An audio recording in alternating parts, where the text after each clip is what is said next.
Bismillahirrahmanirrahim. Assalamualaikum warahmatullahi wabarakatuh. Berjumpa lagi kita dan channel saya.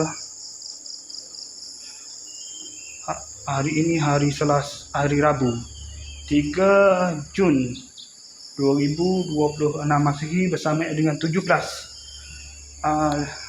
Zulhijjah 1447 Hijriah. Sekarang ni pukul 8.28 minit pagi. Untuk pagi ni saya nak review keadaan rumah ni lah, yang saya sebut dalam ni dalam video daily ni. Projek gitu ni sambung dengan itu. Sebelum raya itu tahun lepas sambung balik dah, disambung semula projek ni. Talas sekejap, terbekalah sekejap. Ni baru ada kut pintu tak pasal lagi ni. Ni tangga kemarin ni. Tangga buat kemarin. Hak ni hak tu lata minyak belakang dah tu. Lah minyak belakang dah. Bubuh ke bawah panggil semin saja ke, semin cair tu. Oh ni, dia licin kan. Kena naik itu. Tak suka tak gamuk nak naik kasut tu, lepas. Tapi dah motor jejak dah ni. Kabuk dah ni sini ni, kena basuh mula. Kena basuh sekali haru air tu, sup tu. Tapi tangga belakang tak siap lagi ni. Ni pintu ni. Pintu nela tak. Tak cuma pintu kan, tak mari kita atas lagi, tak mari pasal lagi. Ni tandas tak siap lagi ni, jambel. Tak siap lagi belakang ni. Tak kena buh mozaik ke apa semua dah. Memang kena buh mozaik, jambel. Wajib dah mozaik tu. Jambel mozaik ni. Ni pun tak siap lagi ni.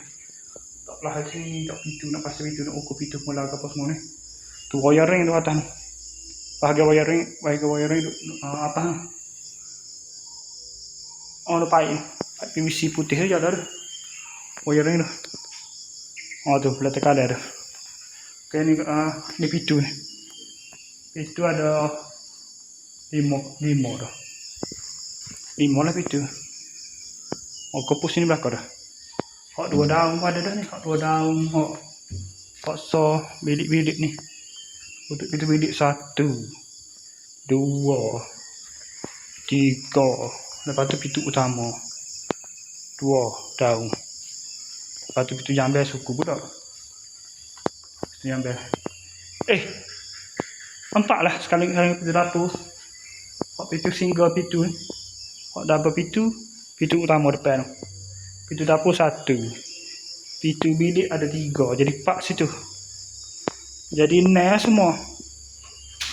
Naik keping dah. Dah naik keping. Naik keping siap dah. Dia dah memang sekali hak sepasang ni. Hak sepasang di sini. Couple. Oh, couple. Couple pintu, single pintu. Okey, kadang itu saja untuk buat masa ni. Assalamualaikum. Saya pun tak kerja pun. Anytime tunggu pada tukar tu tak lagi ni. Jadi minum air dulu. Okey, saya sekarang duduk minum ke danau ke Fikri. Hari ni saya tak pergi sebelah Fikri lah, macam kemarin juga lah. Okey, sekarang itu saja. Assalamualaikum. Jumpa lagi. Bye.